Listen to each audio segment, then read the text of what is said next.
Hello, this is for Lesson 6 Complex Numbers and Lesson 7 Multiplying/Dividing Numbers. Okay, we have our vision and mission statement. Of course, our mission is EIE cubed, which is to provide an exemplary, individualized, and engaging educational experience for all students. We have our standards today. We know already that a complex number is such that which is I squared, is equal to -1. And remember that also I is equal to the square root of -1. And remember the explanation about negative Nancy crying her eye out. Okay, because she doesn't want to be negative anymore. And so we're also going to use the relation of that I squared equals -1 and apply the commutative, associative, distributive properties to add, subtract, and multiply complex numbers. And we're going to find the conjugate of a complex number, use conjugates to find quotients of complex numbers, and all kinds of fun stuff today. Okay, so complex numbers are numbers that contain a real part and an imaginary part. And so here the real part is the A, right there, and the imaginary part is some number times I. It could be 1i, 2i, whatever.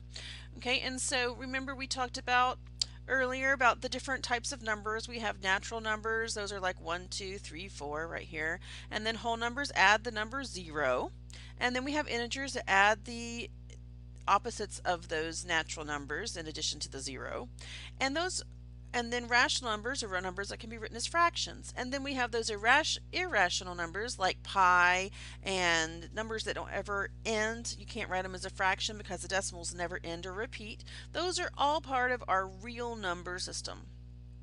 Okay, and then we have those imaginary numbers, which are not anything part of the real numbers. And we combine the real numbers and the imaginary numbers to get the set of complex numbers. So we are building, building, building. Okay, so the definition: two complex numbers are equal if and only if their real parts are equal and their imaginary parts are equal. So you can have a plus bi is equal to c plus di if and only if a equals c and b equals d. So I could say that 3 plus 2i is equal to 3 plus 2i. However, if I had 3 plus 2i, that would not be equal to 3 plus 3i, because this is not the same as this. Okay? That's all that means.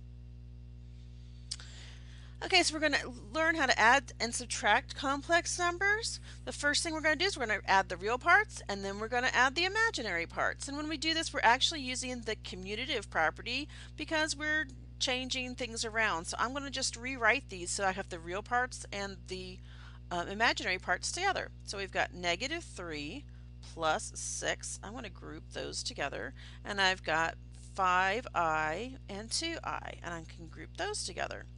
So -3 plus 6 is +3, and 5i plus 2i is 7i. So remember I told you that you treat the I pretty much the same as like any other variable. It just is the substitution for a square root of a -1. Same thing here. I'm going to have 12, and I've got to take care of this minus sign, -7 plus 8i, and then it's also a -4 because this negative right here is distributed across this whole number. So it would be -4i. Okay. So 12 minus 7 is 5, and 8i minus 4i is 4i. See, pretty simple. Not too bad. You can handle it. Okay, and closure properties for the complex number. So the set of complex numbers is closed under addition, subtraction, multiplication, and division. So what does that mean? It means that if you have two complex numbers, then you can add, subtract, multiply, or divide those numbers, and the result will be a complex number. Okay, so we have a complex plane, and we can use that to graph a complex number. It's pretty simple. So here I'm going to have my real axis. Oops.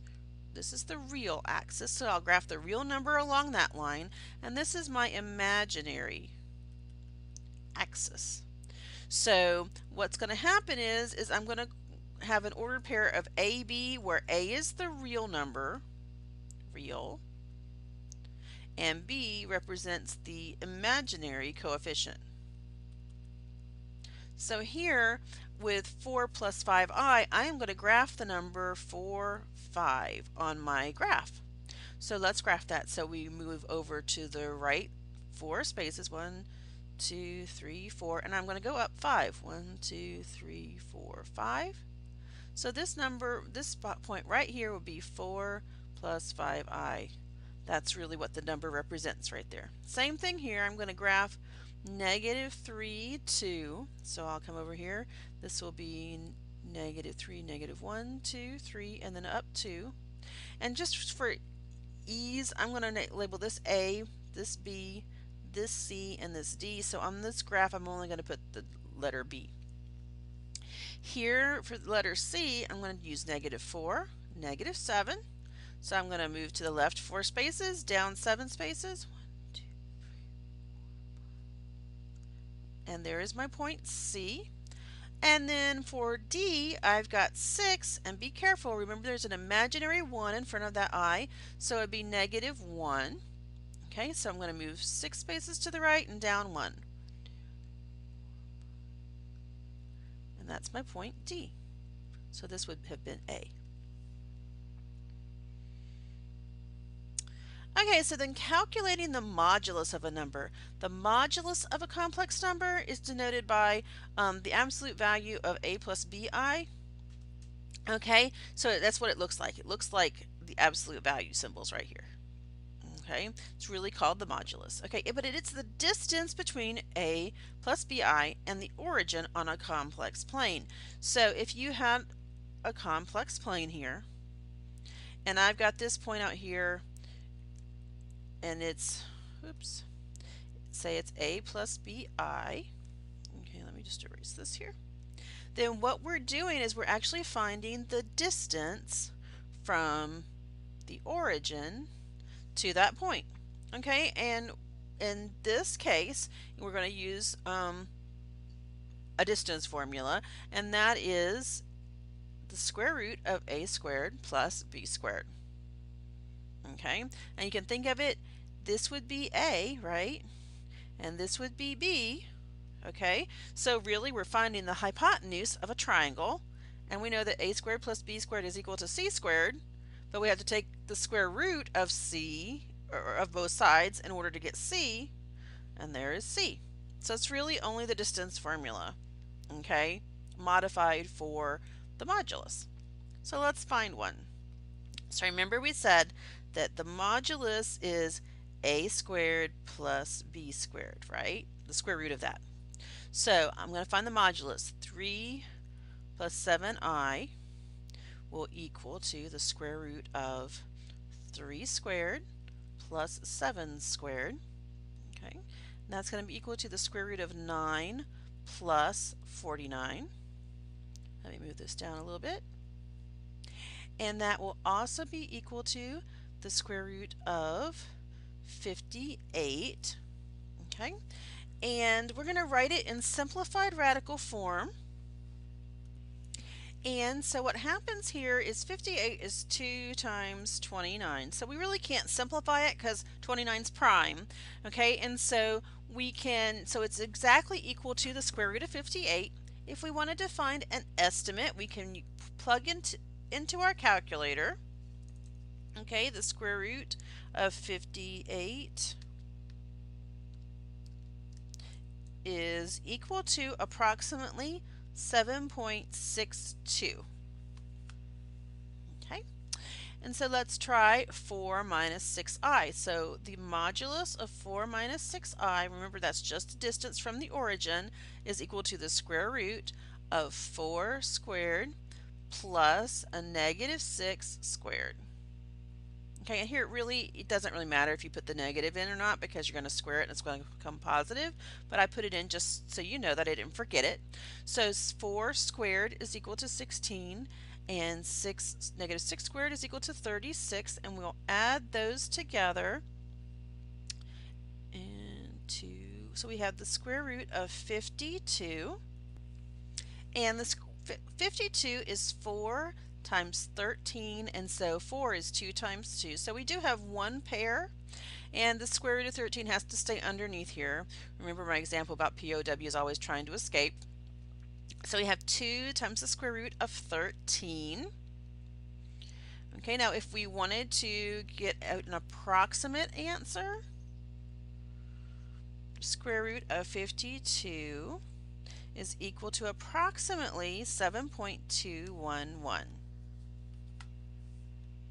And I just plugged that into the calculator. Okay, so now if we're going to multiply or divide complex numbers, if we're going to multiply, we're just going to use that good old FOIL method, right? And another way to think of this is this 2 is going to shoot out missiles. And so we've got missiles being shot out, and it's got to hit its target on the other side. So 2 times 2 is 4. 2 times 4i, negative 4i is negative 8i. Okay, then this 3i is going to shoot out torpedoes, and it has to hit its target. So 3i times 2 is 6i, and 3i times negative 4i is negative 12i squared. Okay, the other way to think of it is FOIL, first, outer, inner, last. And so we've got the 2 and the 2 here are the first. The 2 and the negative 4i are the outer terms. The 3i and the 2 are the inner terms. And the 3i and the negative 4i are the last terms of each binomial, or each complex number in this case. So here we're going to combine like terms. 4 and then negative 8i plus 6i is negative 2i. And then we've got negative 12i squared, but remember what I squared is equal to? It's equal to negative 1. So we're going to substitute that negative 1 in for I squared, because that's our definition of I squared, right? So we just substitute that in. And so that gives us 4 minus 2i plus 12, and then we're going to combine like terms. The 12 and the 4 will give us 16 minus the 2i.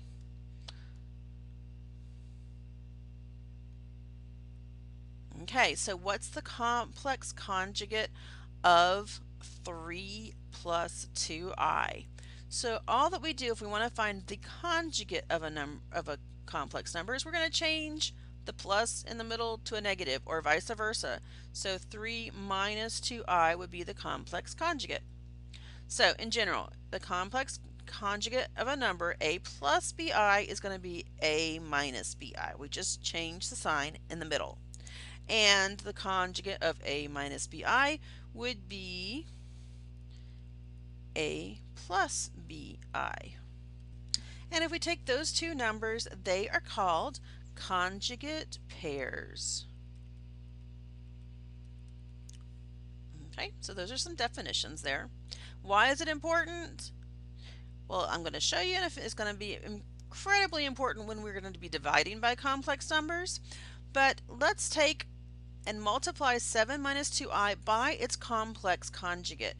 So what is the conjugate? The conjugate is just this, 7 plus 2i. So let's multiply those two numbers together. 7 minus 2i times 7 plus 2i. So what we're going to do is I'm going to multiply 7 times 7.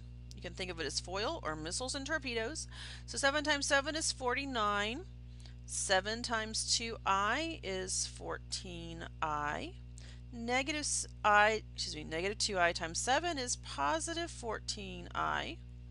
And negative 2i times 2i is negative 4i squared. Oops, I forgot a negative in here. Hold on a second. Negative 2i. This should be a negative. Sorry about that, you guys. Right there. So we got 14i minus 14i. Okay, so here, let me just get this. Let me get a hand so you can see. So I made a mistake, and that's okay. 7 times positive 2i here is 14i, and negative 2i times 7 is negative 14i. So I just corrected myself right there, okay? Now what happens is the 14i and the negative 14i, they cancel each other out. This will always happen. Those middle terms will always cancel out when you multiply a number times its complex conjugate. Okay, and then what happens to this negative 4i squared? Well, we know that I squared is equal to negative 1, so we just replace I squared with negative 1. That gives us 49 plus 4. Okay, and this will give us 53. And look, we have a real number here, which is part of a complex number, but it's also a real number. This is going to be extremely helpful when we're dividing by a complex number, because we don't want to leave a complex number in the denominator. So we are going to multiply this wonderful little problem, 3 plus I over 2 minus 7i. We're going to multiply it by a clever form of 1. That form of 1 just so happens to be the complex conjugate of the denominator. Okay, so the complex conjugate of the denominator is 2 plus 7i. So we're going to multiply both the top and the bottom by 2 plus 7i, because all that is equal to is just the number 1. Okay. Alrighty, so what we're going to do, if I can find my pen, where'd you go? Okay, there it is. Oops. Okay, we're going to multiply these things out. So we've got 3 plus I times 2 plus 7 on it. I'm going to bring it down here to the underneath it. So 3 times 2 is 6. 3 times 7i is 21i. I times 2 is 2i. Oops, that should be 21i. 2i. And I times 7i is 7i squared. Now on the bottom, I'm going to do, let me change colors so you can see it better. 2 times 2 is 4. 2 times 7i is 14i. Negative 7i times 2i is negative 14i. And negative 7i times 7i is negative 49i squared. So let's combine some like terms here. So I've got, on the top, I've got 6 plus, and then 21i plus 2i is 23i. And then I have 7i squared, but we know that's 7 times negative 1. And in the denominator, what happens? The 14i and the negative 14i cross each other out, cancel each other out, and I'm left with 4 times negative, or 4 minus 49i squared, which is 4 minus 49 times negative 1. So here I've got 6 plus 23i minus 7 over 4 plus 49. Let me move down a little bit. And this is going to be equal to, let's see, 6 minus 7 is negative 1 plus 23i. All over 4 plus 49 is 53. So in this case, we have a real number in the denominator, and we are good. Shall we try another one? Of course we shall. Yay! Okay, so here we're going to take 4 over 2 plus I. We're going to multiply it by the complex conjugate of 2 plus I, which is, that's right, you guessed it, 2 minus I over 2 minus I. Okay, and so now all we have to do here is use the distributive property on the top. We don't have to do the FOIL method on the top. So I'm going to just do 4 times 2 is 8. 4 times negative 1 is, negative I is negative 4i. And we're going to multiply these bottom two. We're going to have 2 times 2, which is 4. And 2 times negative I is negative 2i. I times 2 is positive 2i. And I times negative I is negative I squared. So now we're going to simplify this thing. The top is already simplified for us. That's easy. The bottom, the negative 2i and the positive 2i cancel out, and we're left with 4 minus an I squared, but that I squared is negative 1. So we'll come back down here. 8 minus 4i, that doesn't change. We keep that the same. All over 4 plus 1, because a minus times a minus is a positive. We make it a little smiley face down there. And so we've got 8 minus 4i all over 5. Real number in the bottom, and we are done. So what do you need to do now? Well, we've got reading pages 270 and 273 in your online algebra book. Remember, that's in the left-hand navigation column in your LMS under Course Home. Okay, it's not in the units, under Course Home. And these are for practice. Okay, these are practice problems that you can do. You don't have to turn these in. Okay, so this will give you the practice that you need to work on these things. Now the DPs, we've got a 4.06 and a 4.07 DP, and remember in the LMS those are extra credit. You can take those multiple times if you need to, if you missed one, you wanted to get it right the next time. And then you need to go into Study Island and start working on your blue ribbon for 4.07 complex numbers. Have a great day.